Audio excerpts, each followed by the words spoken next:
Hey kids, I'm glad you could join me here for another talk on this business of intimacy. So in our last podcast, we looked at this quote from Francis Frangipane about living out of this place of intimacy and how God desires that we are in this place of intimacy, that he longs for everything that we do out of union with him. And then we looked at this passage in Luke 10 with Mary and Martha, and we talked a little bit about Mary's position and Martha's position. And you remember we said that like in the text, like in the Greek text, it says that in verse 39 that Mary also was seated at Jesus' feet. And so the little conjunction indicates that, or implies anyway, that there was probably one time in Martha's life where she was at Jesus' feet, but it's not in this passage, because in this passage, what we see is Mary is seated at Jesus' feet and she's listening to every single thing coming out of Jesus' mouth. And Martha, we said, was distracted. You remember we said the word distracted is a compound word that means to be like pulled around in circles. And so Mary is seated, listening. And remember, listening is the verb tense means that she started listening and she wasn't going to quit. She was going to continue to listen no matter how long Jesus talked. I mean, she was like, I'm tuned in. Martha, spinning circles, making, matzah bread. We don't know. With all of her preparations, we don't know what she's doing. And that's what distraction does. Distraction takes you away from the voice. Now, life is in the voice. Everything Jesus speaks, man, we need to be tuned into. I mean, Matthew 4:4, we don't live by bread alone, but we live by every what? Word, every rhema, every spoken thing that comes out of his mouth. And so if we live by the word, we die in its absence. So important. We got to live by every single thing he says, every word he says, man. We got to live by that. We got to be in a place where we hear that. We got to be living our lives out of that place of intimacy. That means no matter what's going on in life, no matter who's coming over, what we got to do, that's happening, and this is on the schedule, that's on the docket. Listen, I mean, it's like we can have Martha hands, but we need to have a Mary heart. We need to be in a place where we're listening every moment to the prompting of his word, of his voice. And Mary gives us a picture of that. She's in this posture of listening to everything that Jesus is saying. Martha is distracted with all of her preparations. Now, in my mind, I picture, it's not in the text, but I kind of picture Martha slamming cupboard doors, pots and pans. How you doing? Fine. You sure, Martha? I'm fine. Just like carrying on, and kind of getting her point across, like, I really need help here. And so finally she's had enough.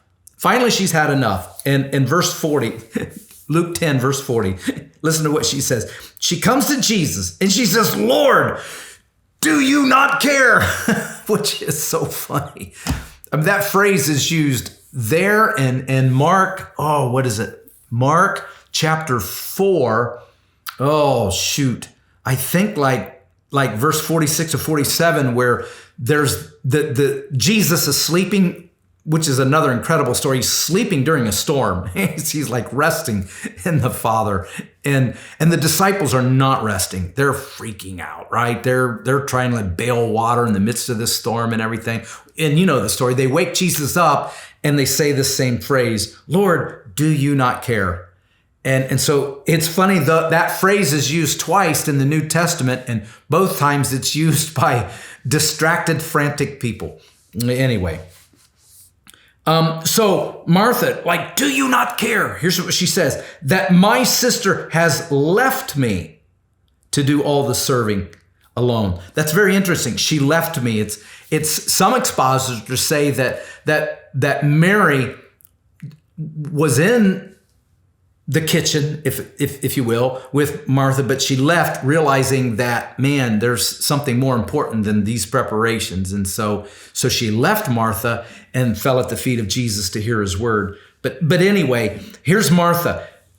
Do you not care that my sister has left me to do all the serving alone? Now watch this last line in verse 40. Ready? Then tell her to help me. She's commanding Jesus. Now listen. She is commanding Jesus to stop doing what he is doing and for Jesus to tell Mary to go out in the other room and to help her with all of her preparations. Now, let's interpret that. It's as if Martha is saying, whatever you're doing, Jesus, is not as important as what I'm doing. Oh, come on, somebody. Wow. Listen, it's true. It's true.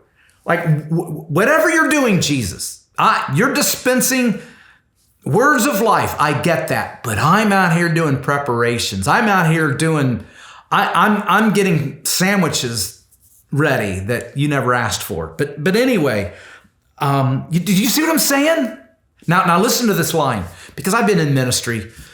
It's been over 40 years now. I'm not an expert, but I've experienced a few things. Pastored a couple of churches, and now, and full time on the road. But listen to this line. Distraction will cause distraction. Let me say it differently. Someone who is distracted will cause distraction to other people. Mark my words on this. If you have a staff, a team, or a board, or whatever, body of leaders, whatever you have, distracted people will be a source of distraction for everyone else on the team. I've seen it, man. I have witnessed it. I've led staff, and someone comes to the staff meeting distracted, and it isn't long before their distraction will be a source of distraction for everyone else on the team. And watch, their distraction leads people away from the voice and intimacy of Jesus. It's just true. It's just true. Martha was distracted, and as a result, her distraction could have been a distraction for Mary. I mean, she was literally saying, Jesus, knock it off. Quit dispensing words of life. And Mary needs to come out here and help me in the kitchen, man. So, I mean, it's just remarkable. It just is. It's interesting because I told you in the last podcast that I soaked in this for about 5 years, about, 10, 15 years ago, close to that. And just spent 5 years reading this and soaking in it and just tearing it apart and trying to really get it ingrained into my life. And about that time, I found this book that I used in my dissertation by Terry Takel. The book is called The Presence-Based Church. It's phenomenal. And I always joke, one day, someday, I'm going to meet him and I'm going to say, hey, God accidentally gave you my revelation, because I should have written that book. Phenomenal book. Because he says there's two types of churches. He said there's a Mary church and there's a Martha church. And what's the difference, he says? The difference is the ability to listen. Martha churches are just, they go at it, man. They have their program and they rush shod through it and yay, man, we got this and then this, and after that song, this and that, and then after that comes the message, and they just roll. But a Mary church learns to linger in the presence. Ooh, we need to talk about that. We need to really talk about that. Listen to me. If you're a pastor, if you're a leader, learn to linger in the presence, man. God is not as in a big hurry as you are. I know we got children's services and nursery and all of that. I get that. But whatever time your service is, an hour or an hour and a half, whatever you've got, you can linger in that hour or hour and a half in his presence. You can. You don't have to just rush shod through your format, man. Come on. Linger. And Terry Takel in this book, The Presence-Based Church, he says a Mary church knows how to linger and listen. A Martha church is just distracted. Man, we're going to get through the program. It's something to think about. It really is. Anyway, Jesus didn't, he didn't scold Martha. He didn't scold her. Listen to this. He says, Martha, Martha. It's actually like a term of endearment. You know, it is when you use the name twice. It's showing really love and affection. He's done this with me. Rob. Many times. Anyway, Martha. You know, again, we looked at this in the last lesson. Worried and troubled. I mean, her mind was distracted. Her mind was preoccupied. Her mind was not on the words that Jesus was saying. See, I want to live on every word he says. I want to be so intimate with him. You understand what I'm saying? I want to live on the impulse of what he's saying. I want to be so close I don't miss a subtle prompting. Martha, Martha, you are worried and bothered about so many things. And then listen to what Jesus says, verse 42. One thing is necessary. Like just one thing. Oh, that's an echo of Psalm 27 when David, you know, the enemy was coming against him and camping against him. And here's David. I just want one thing, man. I want to get into your presence. Like that's all I want, David says, is just to get into your presence. It's the one thing. Can I tell you there's only one thing that matters in your life? Really, if you boil it down, there's one thing that matters in your life and mine. And that's that you and I live out of the presence of Jesus.